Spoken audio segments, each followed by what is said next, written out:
Hello viewers, welcome to the my channel. आज मैं आपको invertible functions and inverse of functions के concepts को आज के लेक्चर में बताऊंगा। तो आइए आज का लेक्चर स्टार्ट करते हैं, जिसमें हम सबसे पहले इन्वर्टिबल फंक्शन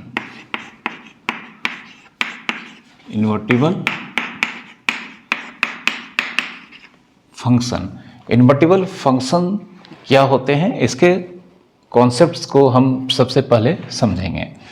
लेकिन आपको इन्वर्टिबल फंक्शंस के कॉन्सेप्ट्स को समझने और जानने से पहले आपको बाइजेक्टिव फंक्शंस के कॉन्सेप्ट्स क्या होते हैं इसके बारे में मालूम होने चाहिए। तो बाइजेक्टिव फंक्शंस के बारे में मैंने जस्ट प्रीवियस लेक्चर्स में बताया है, फिर भी मैं यहाँ पर इस बाइजेक्टिव फंक्शंस के बारे में यहाँ पर आपको शॉर्ट में कुछ इन्फॉर्मेशन दे देता हूँ। बाइजेक्टिव और 1-1-on-2 फंक्शन क्या होते हैं। तो सबसे पहले आपको पता होना चाहिए कि अगर फंक्शन इंजेक्टिव है, जिसे हम 1-1 बोलते हैं, प्लस अगर फंक्शन सर्जेक्टिव जिसे हम on2 बोलते हैं, तो जब फंक्शन इंजेक्टिव भी होगा और सर्जेक्टिव भी होगा तभी जाके इसे हम बाइजेक्टिव फंक्शन कहते हैं। ठीक है। अब इंजेक्टिव फंक्शन क्या होता है, सर्जेक्टिव फंक्शन क्या होता है, मतलब दोनों एक साथ कोई फंक्शन होंगे तभी जाकर वह फंक्शन बाइजेक्टिव फंक्शन होंगे। तो एक डायग्राम से हम यहाँ पर समझ लेते हैं शॉर्ट में कि कोई भी फंक्शन इंजेक्टिव फंक्शन कब होंगे। तो इसके लिए सबसे पहले हम यहाँ पर एक सेट ए से एक सेट बी से, एक सेट ए से दूसरे सेट बी में एक फंक्शन f को यहाँ पर डिफाइन करते हैं, जिसे हम जानते हैं सिंबॉलिक फॉर्म में लिखते हैं f maps a to b। और यहाँ पर a जानते हैं आप, इसे डोमेन कहते हैं, और बाद वाले सेट को हम लोग क्या कहते हैं, कोडोमेन। ठीक है। कोई भी फंक्शन अगर एक सेट से दूसरे सेट में डिफाइंड है तो फर्स्ट सेट फंक्शन का डोमेन कहलाता है और बाद वाला सेट फंक्शन का कोडोमेन कहलाता है। और कोडोमेन में जो भी एलिमेंट इमेज के तौर पे परफॉर्म करते हैं उसके कलेक्शंस को रेंज कहते हैं। तो यहाँ पर हम एक सेट ए से सेट बी में कुछ फंक्शन यहाँ पे डिफाइंड इस तरह से है, 1 2 3 4 5, 0 -1 -2 3 6, और एलिमेंट यहाँ पर कुछ इस तरह से कनेक्टेड हैं। ठीक है। इस तरह से यहाँ पे सेट ए के एलिमेंट सेट बी के एलिमेंट से कनेक्टेड है। तो यहाँ पर यह फंक्शन इंजेक्टिव भी है, सर्जेक्टिव भी है। तो इंजेक्टिव होने के लिए यानी कि 1-1 होने के लिए एकमात्र कंडीशन है कि कोडोमेन के किसी भी एलिमेंट का एक से ज़्यादा प्रीइमेज नहीं होना चाहिए। कोडोमेन मतलब बाद वाले सेट का किसी भी एलिमेंट का अगर प्रीइमेज होता है तो मात्र एक प्रीइमेज होना चाहिए। तो यहाँ पर देख सकते हैं आप, 0 का प्रीइमेज 1 है और कोई दूसरा नहीं है, -1 कोडोमेन का एलिमेंट दूसरा एलिमेंट, इसका प्रीइमेज 2 है और कोई दूसरा एलिमेंट नहीं है यहाँ पर। -2 का भी प्रीइमेज यहाँ पर 3 है और कोई दूसरा नहीं है। 3 का प्रीइमेज 5 है और कोई दूसरा नहीं है। और 6 का प्रीइमेज 4 है और कोई दूसरा एलिमेंट नहीं है। तो यह इंजेक्टिव फंक्शन को रिप्रेजेंट करता है। और दूसरा सर्जेक्टिव फंक्शन होने के लिए एकमात्र कंडीशन है कि कोडोमेन का एवरी एलिमेंट का प्रीइमेज डोमेन में होना चाहिए। कोडोमेन का एवरी एलिमेंट का प्रीइमेज डोमेन में होना चाहिए। तो आप देख सकते हैं क्योंकि कोडोमेन के एवरी एलिमेंट के पास डोमेन के एलिमेंट से एरो आया है, तो इससे पता चलता है कि यहाँ पर इसका कोई भी एलिमेंट यहाँ पर अनरिलेटेड या खाली नहीं पड़ा है, मतलब हर एक एलिमेंट किसी न किसी तरह से सेट एक एलिमेंट के साथ इन्वॉल्व है। तो इसलिए अगर कोडोमेन का एवरी एलिमेंट यहाँ पर सेट एक एलिमेंट से इन्वॉल्व है तो हम कह सकते हैं, यहाँ पर कह सकते नहीं बल्कि कहेंगे कि कोडोमेन का एवरी एलिमेंट का प्रीइमेज डोमेन में है। और इस कंडीशन में अगर फंक्शन सर्जेक्टिव होता है तो हम रेंज बराबर डोमेन होता है। रेंज बराबर अगर हम निकालेंगे तो देख सकते हैं रेंज जो कि इमेजेस का कलेक्शन है, तो 1 का इमेज 0 है, 2 का इमेज -1 है, फिर 3 का इमेज -2 है, और 4 का इमेज 6 है और 5 का इमेज 3 है, मतलब 6 3। तो इस तरह से हमने यहाँ पर रेंज निकाला है जो कि कंप्लीटली यहाँ पर आपका कोडोमेन के इक्वल है। Range codomain. तो रेंज अगर कोडोमेन के इक्वल होता है तब भी फंक्शन को हम लोग सर्जेक्टिव फंक्शन या ऑन टू फंक्शन कहते हैं। तो इस तरह से यह एग्जाम्पल जो कि इंजेक्टिव फंक्शन को रिप्रेजेंट करता है और साथ ही साथ सर्जेक्टिव फंक्शन को भी रिप्रेजेंट करता है। तो जब कोई function injective function as well as surjective function दोनों साइमल्टेनियसली होता है तो उस केस में उस फंक्शन को हम लोग बाइजेक्टिव फंक्शन कहते हैं या बाइजेक्टिव फंक्शन के नाम से जानते हैं। तो यहाँ पर यह बाइजेक्टिव फंक्शन है, ठीक है। अब कोई भी फंक्शन अगर इन्वर्टिबल फंक्शन होगा तो उसे बाइजेक्टिव होना ही चाहिए या होना ही पड़ेगा। मतलब बाइजेक्टिव फंक्शन रिक्वायर्ड कंडीशन है किसी भी फंक्शन का सबसे पहले इन्वर्टिबल फंक्शन होने के लिए, प्रियर कंडीशन है। मतलब बाइजेक्टिव फंक्शन किसी न किसी तरह से होना चाहिए। अब अगर कोई फंक्शन बाइजेक्टिव फंक्शन है तो वह इन्वर्टिबल फंक्शन कब होगा, इसे समझते हैं।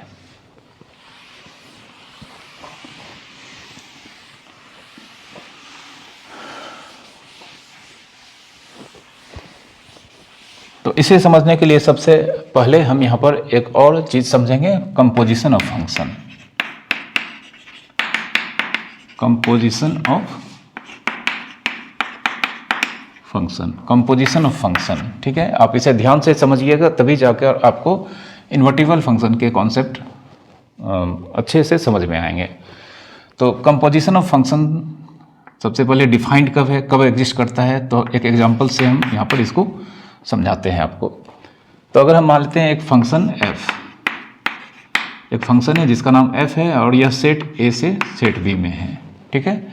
एंड एक दूसरा फंक्शन इसी समय g, यह सेट b से सेट c में है, ठीक है। तो आप इसमें कुछ कॉमन देख पा रहे होंगे, यह b और यह b दोनों में कॉमन है। लेकिन यहाँ पर अगर हम f में b का अगर हम पूछे कि यहाँ पर b सेट f का फंक्शन f का क्या है तो आप कहेंगे कोडोमेन है, ठीक है। और यहाँ पर g में b फंक्शन g का डोमेन को रिप्रेजेंट करता है। तो अगर यहाँ पर यह फर्स्ट फंक्शन a से b में है तो सेकेंड फंक्शन b से c में अगर है तब जाकर यहाँ पे composition of f and g exist करेगा, ठीक है। Then composition of f and g exists. Composition of f and g तभी एग्जिस्ट करता है या करेगा जब फर्स्ट फंक्शन का कोडोमेन और सेकेंड फंक्शन का डोमेन सेम होना चाहिए, आपस में बराबर होना चाहिए। तभी जाकर हम composition of f and g यानी कि first function f and second function g का कंपोजिशन एग्जिस्ट करता है। ये सबसे पहला कंडीशन है या एकमात्र कंडीशन है, ठीक है। And composition of f and g, इसका सिंबल हो जाता है g सर्कल f। यह आपको हमेशा याद रखना है, composition of f and g। तो जो बाद वाला सेट है वो सिंबल में पहले लिखा जाता है और जो पहला सेट है वो बाद में लिखा जाता है और यह सर्किल है तो इसे g सर्कल f पढ़ते हैं, ठीक है।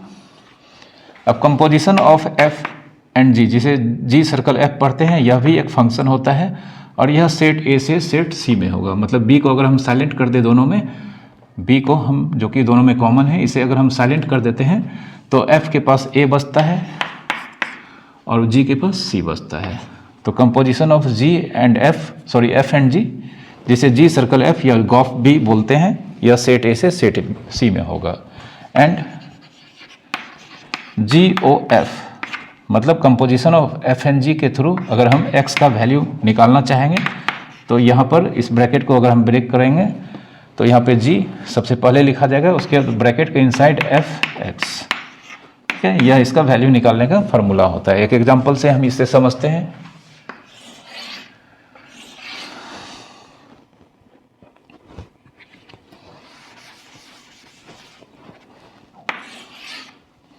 यह a है, यह b है, यह c है।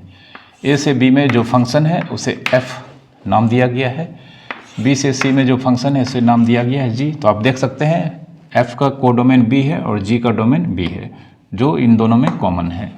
तो यहाँ पे composition of f and g, composition of f and g जिसका सिंबल हो जाएगा g सर्कल f, यह a से c में होगा। अब अगर यहाँ पे a में एलिमेंट कुछ इस तरह से है 1 2 3 4 5, इसमें 0 -1 3 7 और इसमें हम मान लेते हैं 8 9 2 12 और कुछ इस तरह से यहाँ पे डिफाइंड है।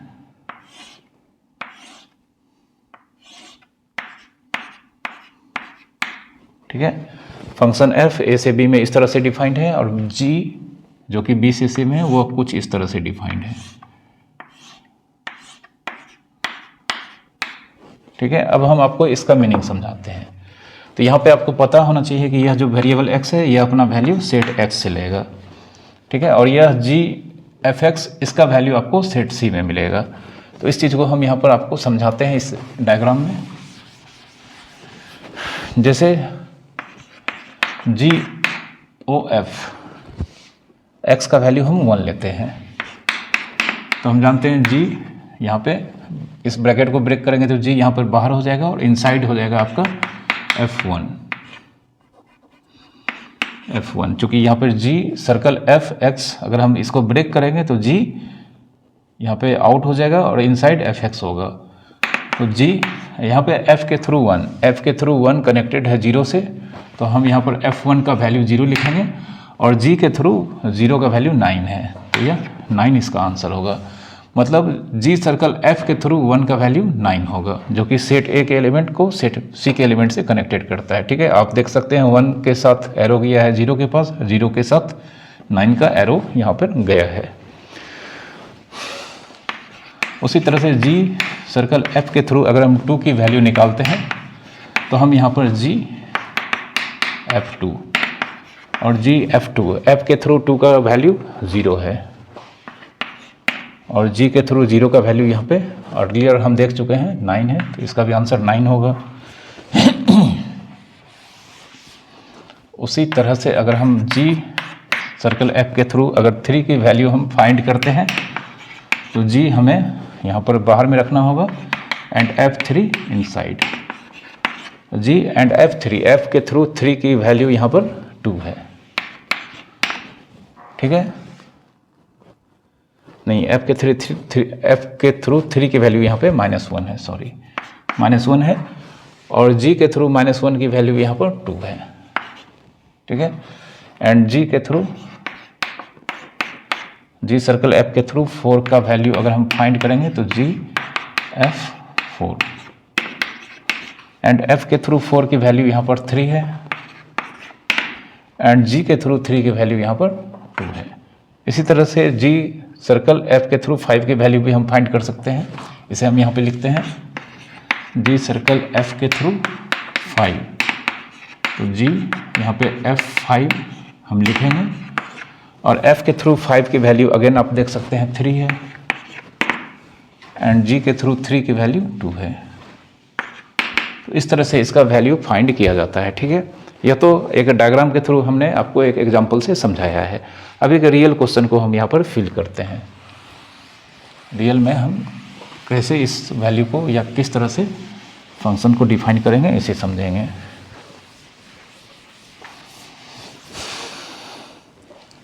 जैसे एक एग्जांपल है, एक फंक्शन है रियल नंबर से रियल नंबर में एंड दूसरा फंक्शन g यह भी है आपका रियल नंबर से रियल नंबर में। तो आप देख सकते हैं फर्स्ट फंक्शन का कोडोमेन r और सेकेंड फंक्शन का डोमेन r, यह दोनों कॉमन है। तो यहाँ पे f सर्कल g एग्जिस्ट करेगा। देयरफॉर यहाँ पे अगर दिया गया है fx हम मान लेते हैं x+1/3 एंड gx अगर हम मान लेते हैं 5+4x। ठीक है, तो यहाँ पे here composition of f and g exist करेगा। चूंकि composition of f and g exist करेगा, चूंकि पहला फंक्शन f का डोमेन और दूसरा फंक्शन g का कोडोमेन यहाँ पर कॉमन है, इक्वल है, तो यह एग्जिस्ट करेगा। And composition of f and g, इसका सिंबल GOF। ठीक है, यह किससे किस में होगा? रियल नंबर से रियल नंबर में। ठीक है, रियल नंबर से रियल नंबर में होगा। एंड g सर्कल f के थ्रू अगर हम x की वैल्यू फाइंड करते हैं तो g यहाँ पर आउट हो जाएगा और इनसाइड fx। अब g यहाँ पर fx की वैल्यू हमने यहाँ पर x + 1/3 है, इसे लिखते हैं x + 1/3 एंड g के थ्रू x + 1, यहाँ पर g के थ्रू हमें x + 1/3 की वैल्यू फाइंड करना है। तो हमें यहाँ पर क्वेश्चन में gx = 5 + 4x दिया गया है। तो g के थ्रू x + 1/3 की वैल्यू को फाइंड करने के लिए हम यहाँ पर 5 + 4 × x का न्यू वैल्यू यहाँ पर x + 1/3 को यहाँ पर पुट करते हैं। अब इसे सिंप्लीफाई करेंगे तो हम जानते हैं यहाँ पे 5 × 3 15 हो जाएगा और यहाँ पे 4 × x 4x + 4, तो अल्टीमेटली 15 + 4 19 + 4x/3, यह इसका आंसर होगा। ठीक है, तो आप यहाँ पर गौर से देखेंगे composition of g and f, यह भी यहाँ पर एग्जिस्ट करेगा। Also composition of g and f exist, चूँकि यहाँ पर जो फर्स्ट फंक्शन है यहाँ पर composition of f and g, composition of f and g में फर्स्ट फंक्शन यहाँ पर g है, तो फर्स्ट फंक्शन का फिर से हमें कोडोमेन r है और सेकेंड फंक्शन f का डोमेन यह r है। तो फर्स्ट फंक्शन का कोडोमेन और सेकेंड फंक्शन का डोमेन सेम है, इसलिए composition of g and f यह भी एग्जिस्ट करेगा। And composition of g and f, इसका सिंबल हो जाएगा f सर्कल g, और यह भी रियल नंबर से रियल नंबर में यहाँ पर होगा। अब f सर्कल g के थ्रू अगर हम x की वैल्यू को फाइंड करते हैं तो f यहाँ पर आउट बाहर होगा और इनसाइड यहाँ पर हमारे पास gx होगा। तो f अब यहाँ पर gx देख सकते हैं, gx का यहाँ पर इस एग्जांपल में 5 + 4x वैल्यू दिया गया है। अब f के थ्रू 5 + 4x का वैल्यू निकालना है, तो हमें fx का एक्सप्रेशन x + 1/3 दिया गया है। तो हम यहाँ पर x के प्लेस पे 5 + 4x को रखेंगे, तो 5 + 4x और +1/3, तो हम जानते हैं यह अल्टीमेटली 6 + 4x/3, यह FOG के थ्रू x का वैल्यू फाइंड करने का हमें एक्सप्रेशन यहाँ पर मिला है। ठीक है, अब इसी में हम कुछ वैल्यूज को फाइंड करते हैं। ठीक है, जैसे अगर आपको दिया गया है FOG 3, FOG के थ्रू 3 का वैल्यू फाइंड करना है। ठीक है, तो हम दो मेथड से फाइंड कर सकते हैं, एक जो कॉमन मेथड है जिसमें हम f को बाहर करते हैं और g 3 इस तरह से लिखते हैं। तो f को हमने बाहर कर दिया, अब हमें g3 का वैल्यू निकालना है, तो g3 का वैल्यू हमें इससे मिलेगा, तो f को बाहर रखते हैं और g3 का वैल्यू यहाँ पर 5 + 4 × 3, या कह सकते हैं f 5 4 3 12 5 17, मतलब अब हमें f17 का वैल्यू निकालना है, तो f17 का वैल्यू हमें यहाँ से मिलेगा 17 + 1/3, तो 17 + 1 18/3 6 हो जाएगा। एक मेथड तो हमारे पास यह है, दूसरा मेथड हमें FOGX इसका एक्सप्रेशन हमें यहाँ पे मिला है, तो हम डायरेक्ट यहाँ पे निकाल सकते हैं। तो ऑल्सो FOG3, चूँकि FOG3 निकालना है और FOG के थ्रू x का वैल्यू निकालने का हमारे पास यह एक्सप्रेशन हमने पहले ही ऑब्टेन कर रखा है। तो हम यहाँ पर 6 + 4 × x का वैल्यू यहाँ पे 3 है, तो हम यहाँ 4 × x के जगह पे 3 पुट करेंगे /3। अब यहाँ पे जानते हैं 4 3 12 + 6 18/3 6, तो आप देख सकते हैं यहाँ पर जो हमने फर्स्ट मेथड से निकाला था इसका आंसर 6 आया है और यहाँ पर दूसरे मेथड से भी आंसर 6 आया है। ठीक है, तो इन दोनों में से किसी भी तरीके से हम FOG के थ्रू जो भी यहाँ पे नंबर होगा उसका वैल्यू फाइंड कर सकते हैं, लेकिन इस कंडीशन में आपको FOG के थ्रू x का एक्सप्रेशन यहाँ पे x के टर्म में पता होगा, तभी अब इस तरह से बना सकते हैं, otherwise this method is better. उसी तरह से अगर हम GOF के थ्रू 0 का वैल्यू फाइंड करेंगे तो दो तरीके से कर सकते हैं। एक तो हमारे पास यह प्रोसेस है, g यहाँ पे आउट हो जाएगा एंड ब्रैकेट के इनसाइड F0। अब F0 इसे फाइंड करने के लिए हमें fx का एक्सप्रेशन x + 1/3 को यूज़ करना होगा। तो x + 1/3 यहाँ x का वैल्यू 0 है, तो 0 + 1 1/3। तो कहने का मतलब हमें g 1/3 अब हमें फाइंड करना है। तो g 1/3 हमें फाइंड करने के लिए हमें यहाँ पर 5 + 4 × 1/3, हम जानते हैं 5 3 = 15 + 4 19/3 इसका आंसर होगा। अदरवाइज हम इस GOF के थ्रू x का वैल्यू निकालने का हमारे पास जो एक्सप्रेशन है इससे भी निकाल सकते हैं, यही आंसर आएगा। आप देख सकते हैं यहाँ पर, इसे हम निकाल कर आपको दिखा देते हैं। GOF 0, तो इस एक्सप्रेशन में हम लिखते हैं 19 + 4 × 0/3। तो हम जानते हैं यह 4 × 0 0 होगा, तो अल्टीमेटली हमें 19/3 इसका आंसर मिलेगा। ठीक है, तो यह कंपोजिशन ऑफ फंक्शन था। तो कंपोजिशन ऑफ फंक्शन कब एग्जिस्ट करता है और किस तरह से इसके एक्सप्रेशन को फाइंड किया जा सकता है, इसे आप अच्छी तरह से यहाँ पर कर लें।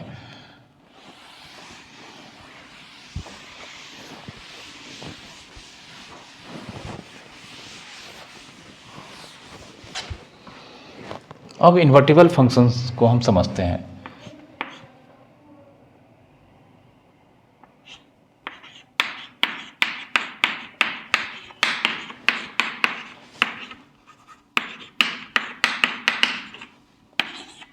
इन्वर्टिबल फंक्शन, ठीक है। तो इन्वर्टिबल फंक्शन होने के लिए मैंने आपको पहले ही बता दिया है कि कोई भी फंक्शन इन्वर्टिबल फंक्शन तभी होगा जब वह बाइजेक्टिव होगा, या तो मतलब कंडीशन होना ही चाहिए। लेकिन इन्वर्टिबल फंक्शन होने के लिए जो डेफिनेशन दिया गया है, इफ़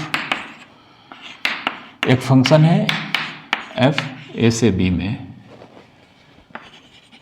एंड दूसरा फंक्शन है g यह b से a में, ठीक है। यह पहला कंडीशन है कि अगर कोई फंक्शन f a से b में है और उसी समय दूसरा फंक्शन g b से a में, जस्ट इसके रिवर्स, ठीक है। उसके बाद सच दैट, जो सबसे मेन कंडीशन वो यह है कि हम जानते हैं यहाँ पर f पहला फंक्शन का कोडोमेन, दूसरा फंक्शन का डोमेन सेम है, तो यहाँ पे FOG एग्जिस्ट करेगा। FOG नहीं मतलब composition of f and g, g o f composition of f and g यहाँ पे एग्जिस्ट करेगा, जिसे हम g सर्कल f लिखते हैं और इसका वैल्यू i, ठीक है। a मतलब i किसको रिप्रेजेंट करता है, आइडेंटिटी फंक्शन, आइडेंटिटी फंक्शन जो कि हमेशा एक सेट से दूसरे सेट में होता है। तो यहाँ पे आई ए हमने लिखा है, मतलब आई आइडेंटिटी फंक्शन है ए से ए में। चूँकि यहाँ पे जी सर्कल एफ ए से ए में है, इसलिए यहाँ पे आइडेंटिटी फंक्शन होगा सेट ए से सेट ए में, ठीक है। एंड फिर आप देख सकते हैं, अगर हम फर्स्ट फंक्शन को यहाँ पर जी को एज्यूम करते हैं तो फर्स्ट फंक्शन का कोडोमेन ए है और सेकेंड फंक्शन जी का डोमेन ए है। तो यहाँ पर g एंड f का कंपोजिशन भी एग्जिस्ट करेगा, जिसे हम f सर्कल g लिखेंगे, और यह IB, यह भी आइडेंटिटी फंक्शन अगर होता है, ठीक है। तो अगर फर्स्ट फंक्शन f a से b में है, दूसरा फंक्शन g b से a में है, composition of f and g identity function आता है, और composition of g and f जिसे f सर्कल g लिखते हैं, यह भी आइडेंटिटी फंक्शन होता है। Then f is invertible function. तो इस कंडीशन में जो पहला फंक्शन है उसे हम इन्वर्टिबल फंक्शन कहते हैं, और एंड जो बाद वाला फंक्शन है दूसरा function, and g is called inverse of f, और दूसरा फंक्शन g वो फंक्शन f का इनवर्स कहलाता है, और इसे डिनोटेड बाय, इसको डिनोट करते हैं इस सिंबल से, f पे पावर -1। ये आपको याद रखना ही है, पावर नहीं है बल्कि जस्ट एक सिंबल है f, ठीक है, एक्सपोनेंट -1, ठीक है। एक एग्जांपल देखते हैं, एक एग्जांपल में हम इन सारे बातों को यहाँ पर एक्सप्लेन करते हैं, ठीक है।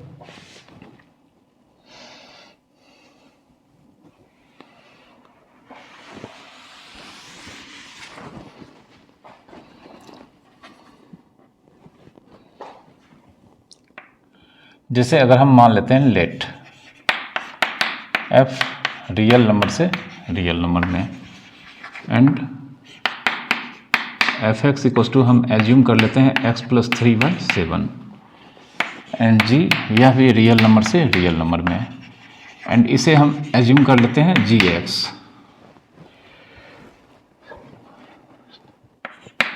सेवन एक्स माइनस थ्री, ठीक है, जी एक्स हम 7x माइनस थ्री एज्यूम कर लेते हैं, ठीक है।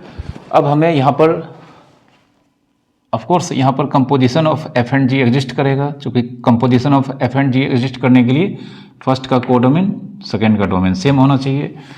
उसी तरह से composition of g and f यह भी एग्जिस्ट करेगा, क्योंकि यहाँ पर जी फर्स्ट फंक्शन का डोमेन आर है और सेकेंड फंक्शन का कोडोमेन आर है।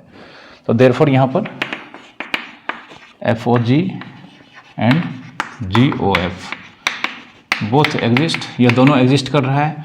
अब हम यहाँ पर दोनों को हमें मालूम करना होगा कि क्या दोनों फंक्शन यहाँ आइडेंटिटी फंक्शन है या नहीं है। तो आइडेंटिटी फंक्शन, कोई भी फंक्शन f आइडेंटिटी फंक्शन तभी होता है जब हम f(x) की वैल्यू निकालते हैं और x ही आता है। आइडेंटिटी फंक्शन सबसे पहले एक सेट से उसी सेट में होता है, ठीक है। आइडेंटिटी फंक्शन के बारे में मैंने आपको प्रीवियस लेक्चर्स में बताया है कि कोई भी फंक्शन f आइडेंटिटी फंक्शन है तो सबसे पहले वह एक सेट से उसी सेट में होता है, और f के थ्रू अगर हम x यहाँ पे पुट करते हैं तो हमें x ही मिलता है, तभी जाकर यह आइडेंटिटी फंक्शन कहलाता है। और आइडेंटिटी फंक्शन का सिंबल i से रिप्रेजेंट किया जाता है। आइडेंटिटी फंक्शन अगर है और सेट x से x में, तो इसका नाम हम ix लिखते हैं, ठीक है। यह सब मैंने आपको प्रीवियस लेक्चर्स में पढ़ाया है। अब हम यहाँ पर डिटरमाइन करते हैं कि गॉफ और फॉग आइडेंटिटी फंक्शन है या नहीं है, ठीक है। तो हम गॉफ के थ्रू x का वैल्यू निकालते हैं, x निकालेंगे और अगर x आ जाता है तो वो डिक्लेयर हो जाएगा, आइडेंटिटी फंक्शन होगा।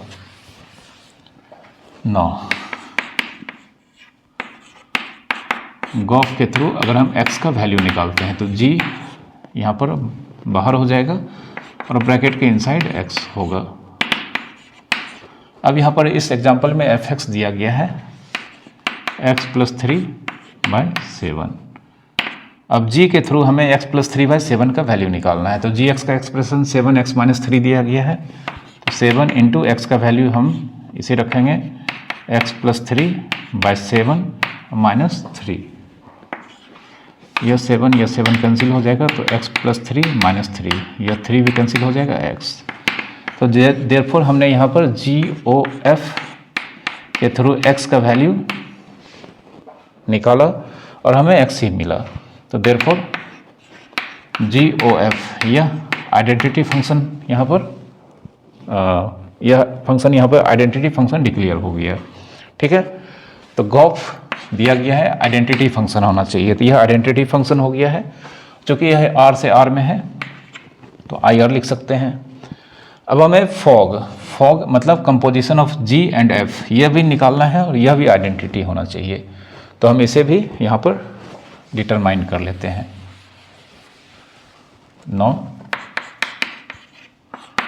FOG के थ्रू x की वैल्यू फाइंड करते हैं। तो अगर यह आइडेंटिटी फंक्शन होगा तो हमें यहाँ पर फिर से x आना चाहिए अल्टीमेटली। तो हम जानते हैं f को हम यहाँ पर आउट रखेंगे और gx को इनसाइड। तो f, अब gx हमारे पास 7x - 3, ठीक है, यहाँ पे है।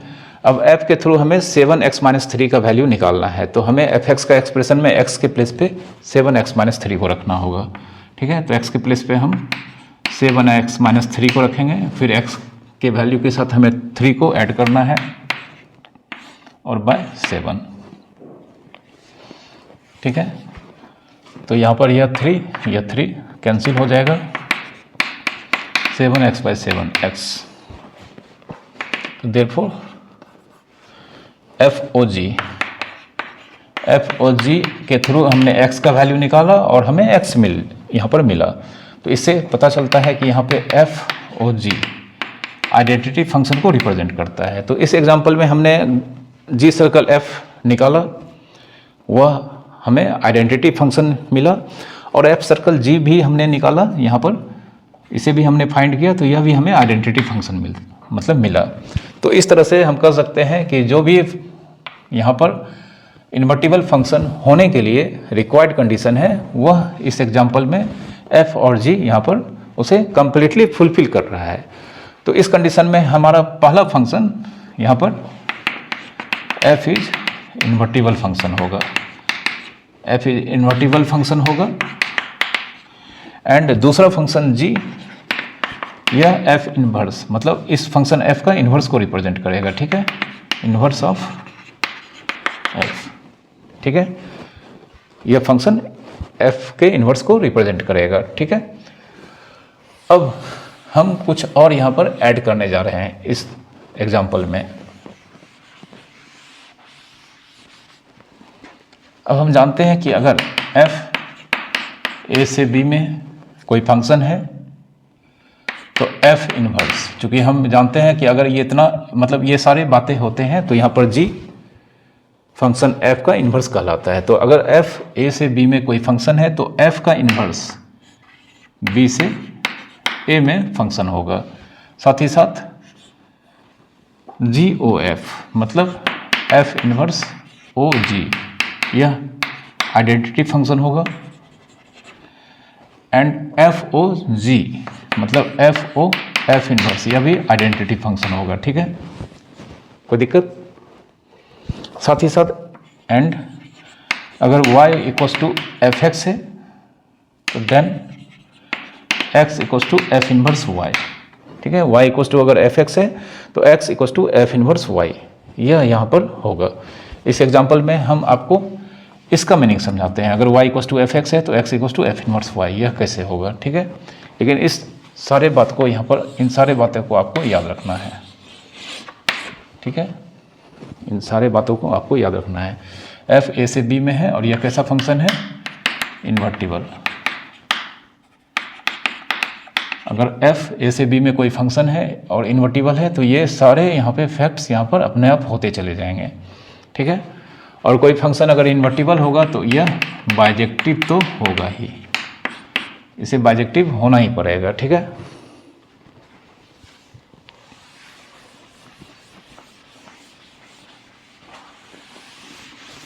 इस एग्जाम्पल में यहाँ पर देख सकते हैं, यहाँ पे y equals to f x equals to किया गया है x+3/7। तो अगर हम यहाँ पे f11 की वैल्यू निकालते हैं, f11 की वैल्यू निकालते हैं तो यहाँ पे 11 + 3/7 मतलब 14/7, 2 आएगा जो कि y का वैल्यू है, ठीक है। मतलब अगर x का वैल्यू 11 होगा तो y का वैल्यू कितना आएगा, 2।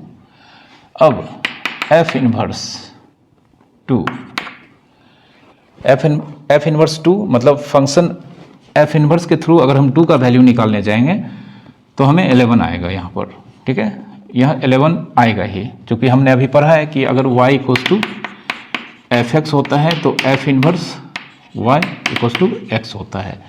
तो f इनवर्स ये y का वैल्यू 2 है और इस कंडीशन में x का वैल्यू यहाँ पर 11, यह आएगा ही। कैसे आएगा, इसे हम दिखा देते हैं आपको। चूँकि हम जानते हैं यहाँ पे g किसको रिप्रेजेंट करता है, यहाँ पर यह g किसको रिप्रेजेंट करता है, f के इन्वर्स को। तो देयरफॉर f इन्वर्स 2 मतलब g के थ्रू 2 का वैल्यू हमें फाइंड करना है और जानते हैं 11 ही आएगा। तो हम यहाँ पर रखते हैं 7 × 2 - 3 14 - 3 11, ठीक है। अब देख सकते हैं हमें इतना कैलकुलेशन करने का यहाँ पर, जब हम ये f11 के थ्रू वैल्यू 2 आता है तो f इनवर्स 2 के थ्रू वैल्यू 11 होगा। इतना कैलकुलेशन करने का कोई भी यहाँ पर ज़रूरत नहीं है, ठीक है। यह इन्वर्टिबल फंक्शन का यहाँ पर सारा कॉन्सेप्ट था।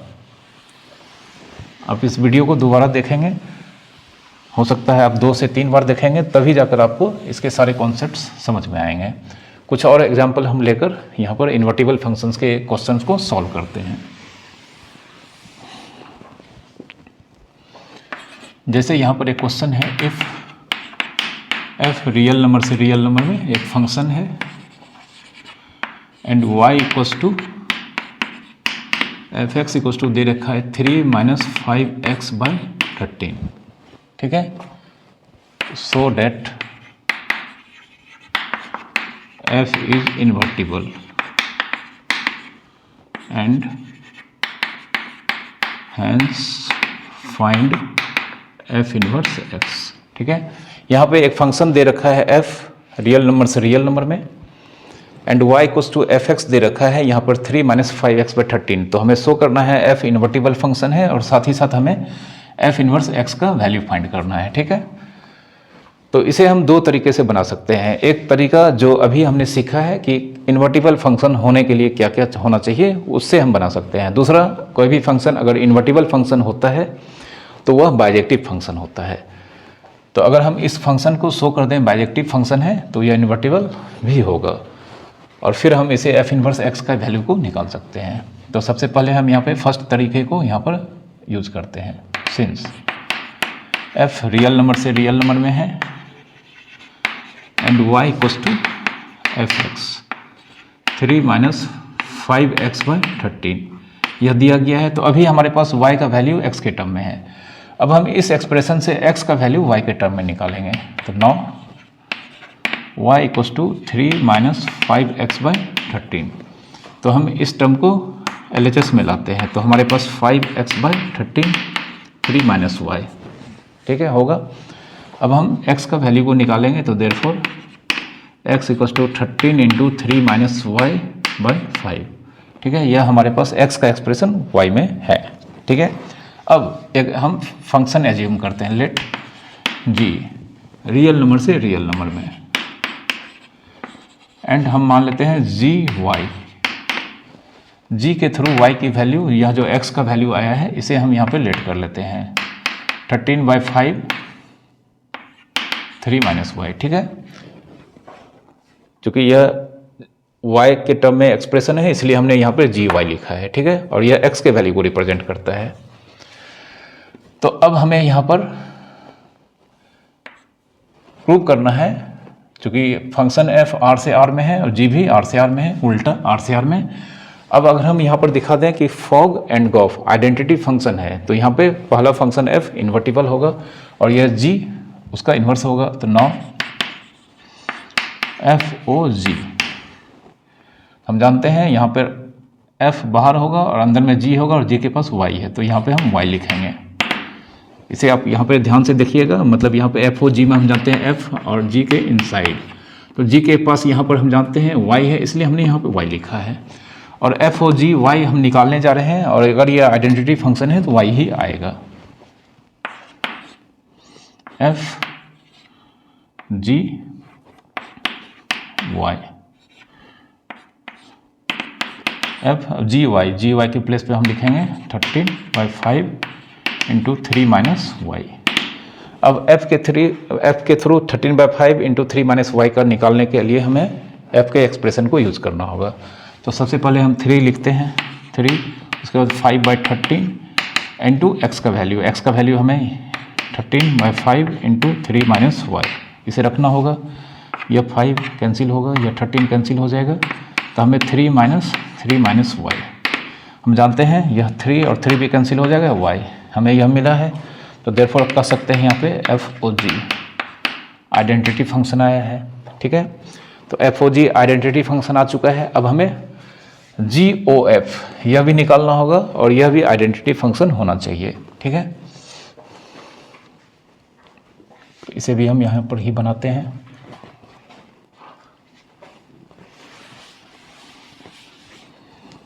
नो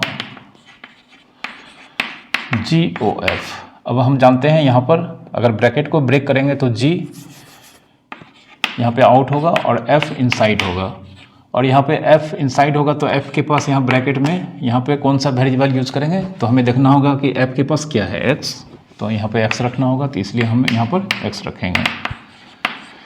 तो G यहाँ पे आउटसाइड होगा और Fx इनसाइड। G Fx का वैल्यू हमें यहाँ पर Fx का एक्सप्रेशन 3 - 5/13x। अब g के थ्रू हमें इसका वैल्यू निकालना है, तो हम यहाँ पर gy का एक्सप्रेशन देख चुके हैं, तो हमें y के प्लेस पे यह पूरा एक्सप्रेशन को रखना होगा। तो gy मतलब यहाँ पे 13/5 × 3 - y की वैल्यू, तो यह जानते हैं ये y की वैल्यू को रिप्रेजेंट करता है 3 - 5/13x। ठीक है। एक बार ब्रैकेट को हम यहाँ पर ब्रेक करेंगे तो जानते हैं यह 13 कैंसिल हो जाएगा और यहाँ पे 13/5 into minus minus plus 5/13x, ये 5 कैंसिल होगा, 13 कैंसिल हो जाएगा, तो यहाँ पे x। तो फिर से हम यहाँ पर GOF के थ्रू x हमने निकालने का यहाँ पर काम किया और हमें x ही आया। तो देयरफॉर GOF डिक्लेयर हो गया, यह आइडेंटिटी फंक्शन है। और FOG मतलब फॉग भी हमने निकाला, वह भी आइडेंटिटी फंक्शन आ गया। तो इस तरह से जो दूसरा फंक्शन हमने ढूंढा उस केस में हमें G एंड F का composition and F and G का कंपोजिशन दोनों ही हमें आइडेंटिटी फंक्शन ऑब्टेंड हुआ। तो जो ओरिजिनल फंक्शन है वह इन्वर्टिबल फंक्शन होगा इस केस में। हेंस हम कह सकते हैं यहाँ पे hence F is invertible function, F is invertible function. And जो दूसरा फंक्शन हमने यहाँ पर ढूंढ निकाला है G, यह F इनवर्स को रिप्रेजेंट करेगा। ठीक है, दूसरा फंक्शन एक्चुअल में F के इनवर्स के वैल्यू को रिप्रेजेंट यहाँ पर करता है according to the definition of invertible function. अब हमें क्वेश्चन में F इनवर्स x निकालना है। तो नाउ F इनवर्स x, यह निकालने के लिए हमें G के थ्रू x का वैल्यू निकालना होगा।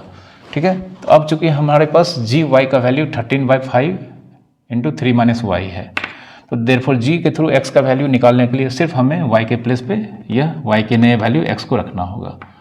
मतलब 13/5 इंटू 3 - x, यह हमारे पास F इनवर्स x का एक्सप्रेशन यहाँ पे होगा। ठीक है, तो आज के वीडियो में इतना ही रहने देते हैं। अगले वीडियो में हम इन्वर्टिबल फंक्शंस और इन्वर्स फंक्शंस के कुछ और एग्जांपल्स को देखेंगे और साथ ही साथ कुछ थ्योरम्स जो हमारे सिलेबस में हैं उसके बारे में पढ़ेंगे। तो आप इन सारे क्वेश्चंस को, इन सारे फैक्ट्स को एक बार फिर से इस वीडियो को देखकर खुद से करें। और साथ ही साथ आपसे हमारा रिक्वेस्ट है कि अगर आप हमारे चैनल को देखकर, हमारे चैनल के वीडियोस को देखकर आपको नॉलेज मिलता है तो प्लीज़ आप हमारे चैनल को सब्सक्राइब करें। साथ ही साथ जितने भी लेक्चर्स को आप देखते हैं तो उसे लाइक करें और अपने दोस्तों के बीच शेयर करें। Thank you for watching.